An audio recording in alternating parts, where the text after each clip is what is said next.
کیا آپ جانتے ہیں کہ دماغ اللہ تعالیٰ کی سب سے بڑی نعمتوں میں سے ایک ہے؟ یہی دماغ انسان کو سوچنے، سمجھنے اور نیک و بد میں فرق کرنے کی صلاحیت دیتا ہے، لیکن اگر دماغ گناہوں، حسد اور منفی خیالات سے بھر جائے تو دل کا سکون چھن جاتا ہے۔ آئیے جانتے ہیں دماغ کو صاف رکھنے کے 6 اسلامی اصول۔ نمبر 1، ذکر الہی۔ سب سے پہلا اصول ہے اللہ کا ذکر۔ جو دل اللہ کے ذکر سے آباد ہوتا ہے وہ دماغ کو ہر گندگی سے محفوظ رکھتا ہے۔ نمبر 2، قرآن کی تلاوت۔ قرآن پاک کی تلاوت دماغ کو سکون اور روشنی عطا کرتی ہے۔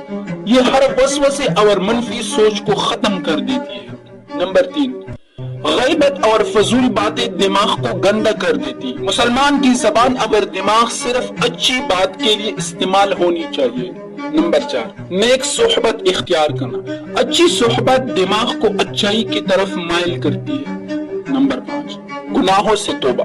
توبہ دماغ اور دل کی صفائی کا سب سے بڑا ذریعہ ہے۔ جو اللہ کے سامنے جھک جاتا ہے اس کا دل اور دماغ پاک ہو جاتا ہے۔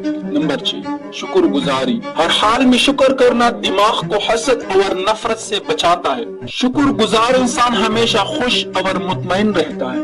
دوستو، اگر ہم یہ 6 اسلامی اصول اپنی زندگی میں اپنا لیں تو ہمارا دماغ ہمیشہ صاف، روشن اور سکون میں رہے گا۔ اللہ ہمیں اپنے ذکر اور اپنی کتاب سے جڑے رہنے کی توفیق دے۔